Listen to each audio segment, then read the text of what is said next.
here at the Jane-Jitsu Women's Empowerment Seminar, and my friend Bre Lasley, who I met about 4 years ago as a result of something tragic that happened in her life.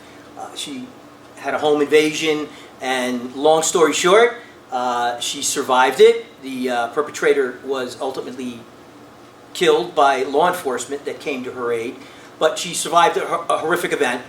And I first heard about her story when I was on Nightline, and it was really brand new at that time. Yeah. And I was, basically breaking down for the media from a law enforcement perspective what happened, and how law enforcement dealt with it, and how difficult it is, and maybe I gave some safety tips as well. And then, come a little bit longer, a little bit further than that, we were on the Meredith Vieira show together with her sister, and I got to meet her. I got to kind of get a feel for her. And at that time, I offered her, whenever she was ready, if she wanted to come take my women's empowerment course, which consists of reality-based sexual assault prevention, dating violence, kidnapping issues, date rape, drugs, the educational empowerment of crimes against the women, basically. And then we were on Dr. Oz together on the same thing. And what I did on Dr. Oz, Bre told her amazingly moving story about her survival, the mode that she was in, what she did to survive, how the whole thing came about. Very interesting if you ever get the chance to look that up for Dr. Oz. And we've become friends. And now she's at a period where she's comfortable undertaking the physical aspect of what we do for self-defense, as well as the mental aspect. And she did great. Yeah. She did really great. Yeah, I'm very proud of her, and she's going to be an excellent instructor moving forward. She hopes to take the program out and to empower, educate, and teach as many women as possible. And I think her and her partner Shelby, like the Mustang, are going to do a great job. Well, thank you. It's been such a wonderful experience being here too. I remember when we first met on the Meredith Vieira show, they asked me if I wanted to work with you, and I wanted no part of it. I didn't want to be held in the way that I was held. I didn't want to reenact it in any way. And still, up until, honestly, this training, it was very triggering. I've taken all different types of self-defense classes, and I've really tried. I remember I went into my very first Brazilian Jiu-Jitsu. It was a sport Brazilian Jiu-Jitsu class. Right. And the instructor automatically kind of pushed me down to the ground, and then he was on top of me with a knife. And it was way too much. I started bawling immediately, and then I left, and I didn't go back for a long time because it was way too triggering. There was no victim awareness, survivor awareness at all. And so it really threw me off, and it gave me a really bad idea of what self-defense was and how it's taught. And I knew, though, that it's very important. So what saved my life.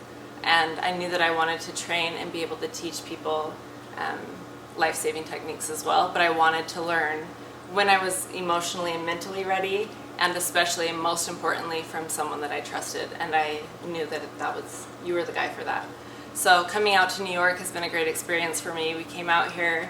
The very first day was a little triggering and just going through those motions. But I was able to have some time just to breathe, to cry it out. Classes kind of stopped, and it was just really respectful. And I think after that, when I was ready, and if I asked to try a move or to be held in a position that I was held in by my attacker, it ended up being one of the most empowering days of my healing since the attack. So it's been a really great experience, and now I can't wait to take it forward. And that's what we get from so many of our instructors that were survivors, is that it's giving them back something that was taken from them. Yeah. So it's empowering in a sense, and once you get over that little bump in the road, and once you come to the correct environment, our job is not to throw you into the pool when you don't know how to swim. Yeah. And sometimes when you go to a martial arts school, that's what happens. They don't take into consideration, maybe they don't even know what might have happened to you. But you don't start out with any student. You kind of handle them with kid gloves, let them develop, let them get comfortable in that environment. And that's conducive to good learning as well. Definitely.